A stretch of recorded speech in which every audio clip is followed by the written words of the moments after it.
Hi everyone, I'm Catherine, and today I want to talk to you about making your own coping cards. This is an easy DIY activity that you can do with the simplest of supplies. You can even do it digitally if you need to, but I'm going to be talking about doing it on paper. And if you aren't familiar with what coping cards are, then stick with me because I'm going to fill you in and give you a simple way to make them in a pinch for the next time that you're in crisis mode or in pain or need to remind yourself how to take care of yourself. So what are coping cards?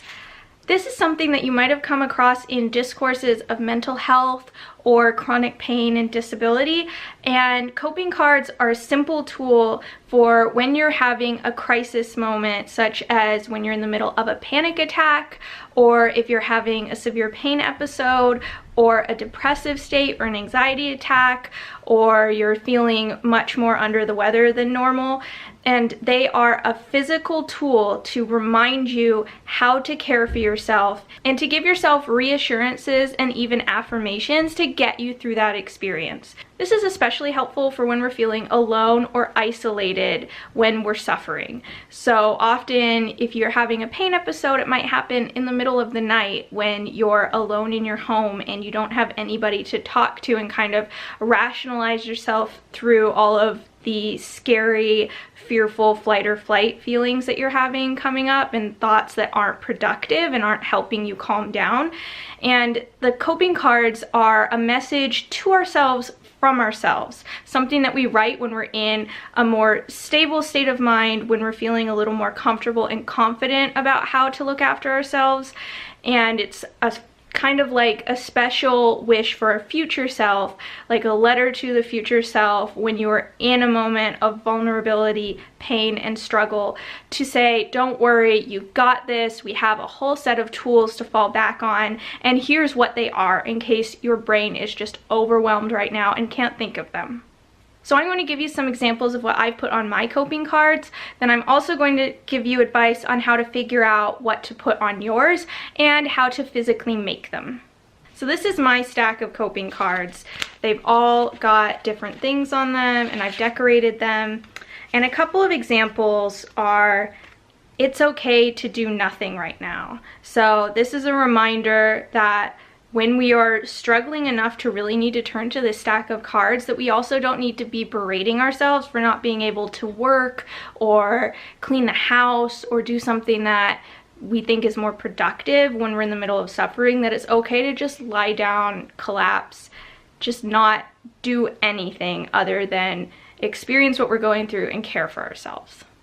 Another one is, have you drunk enough water? It's really important to remind ourselves to hydrate, to eat, and to medicate. You might forget that these are even things that can help and take the edge off when your brain is just all over the place and in total stress mode. And another really helpful one is, what do I need in this moment and what can I ask of others? This is reminding us to self-assess and then also not to be afraid to ask for help. So are the things that we can do to help ourselves feel better something that's immediately at our disposal, or do we need to turn to a friend? And sometimes asking for help can be just asking for somebody to talk to us during this experience. This is a reminder to not force yourself to be isolated when there are other options. So if these resonate with you and seem like they might be able to help you, then you need a plan for how you're going to make them in advance of the next time when you need to be reminded of how to take care of yourself. It's generally easiest to come up with statements for something like coping cards when you're in a calm state of mind, when you have some time put aside to do this without anything interrupting you or stressing you out, so that you can really reflect on the last time that you went through a crisis of some kind.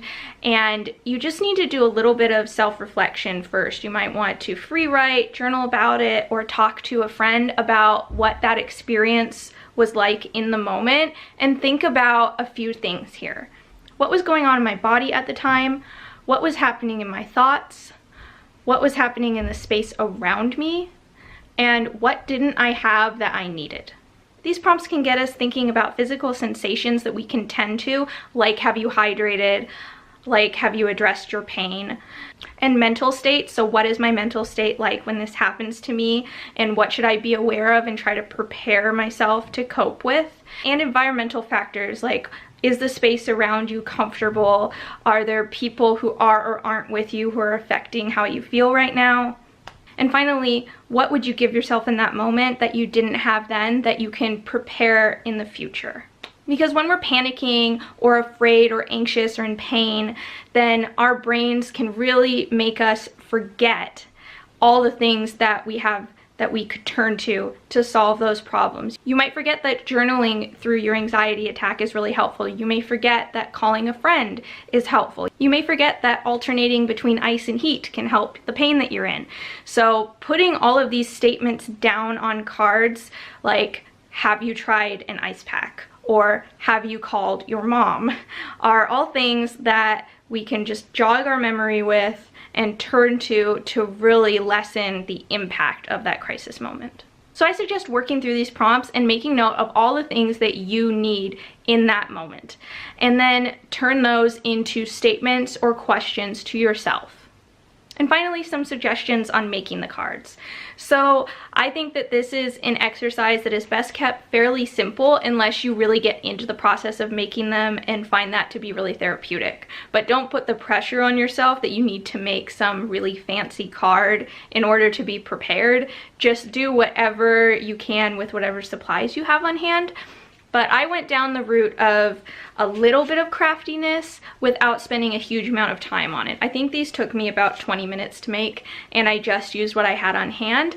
But I went for scrapbook paper that had this glitter texture on it, and I liked this a lot because I can feel it, and it's a tactile thing, so it'll be a nice distraction in those moments if I can pick them up and think, oh yes, that's the feeling of my coping cards. This isn't any other piece of paper. It's kind of grounding. It reminds me that this is something that I need to focus on, tune into, and kind of distract me from whatever is going on with me. So choosing a material that resonates with you visually and physically is a nice touch.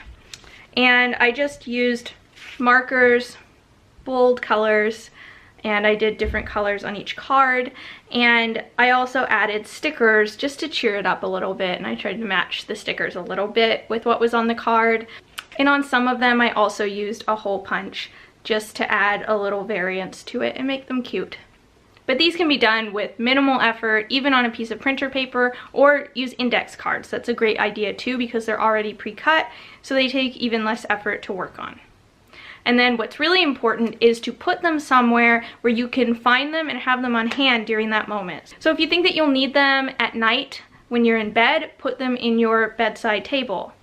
If you think that you'll need them when you're out of the house, put them in your wallet or your backpack. Or you might need to put them in your medicine cabinet so that they're right there with your other self-care things. Just figure out what works best for you and put them where they will be right there in your face, and you don't have to add an extra level of panic about, like, how do I find my coping cards? I can't cope without them. Just make it easy for your future self. I hope you found this little tutorial helpful. If you like this video, please give me a thumbs up, and don't forget to subscribe and hit the bell for notifications for every new video. Bye!